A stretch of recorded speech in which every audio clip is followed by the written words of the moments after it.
महाराष्ट्र राज्यासाठी आणि राष्ट्रवादी काँग्रेससाठी हा काळा दिवस आला. आमच्या समोर शब्द नाहीत. महाराष्ट्र राज्याची एवढी हानी झाली, तरुणाचा नेता निघून गेला.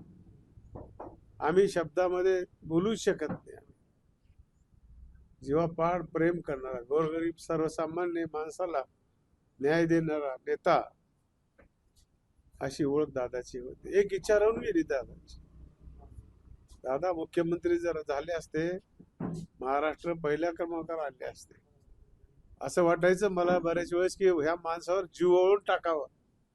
काम करणं, वेळेवर जाणं, अधिक प्रशासनावर पकड, आणि माझ्यासारखं मला जसं वाटतंय माझ्यावर एकटे दादा प्रेम करते, सगळ्यावर तसंच प्रेम करायचे. आमचा इथं अफसर बाबा इथं बसलाय नगराध्यक्ष, त्याच्यावर देखील तेवढंच प्रेम. काळे साहेबावर देखील प्रेम.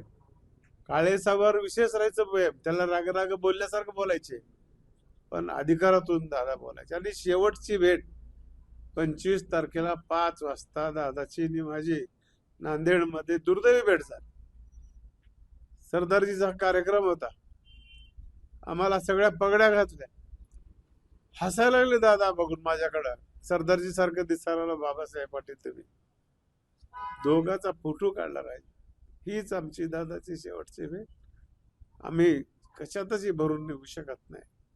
कार्यकर्त्याचा प्रचंड राज्याचं नुकसान असला परमेश्वराने एवढा आघात करायला नाही पाहिजे. हात पाय तुटला असतं तरी आम्हाला भागला असतं, पण ही आमची झालेली हानी आम्ही भरून काढू शकत नाही. आम्हाला व्यक्त देखील होत नाही. केवळ तुमच्या आग्रह खातर मी बोलतोय.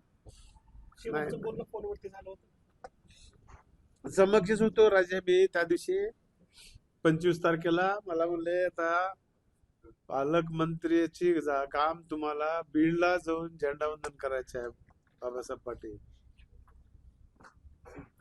एवढीच आमची त्या 5 वाजून 5 मिनिटाचे. नांदेडला मी होतो, चिखलीकर साहेब होते, मोहन हंबर्डे, सुभाष सामने.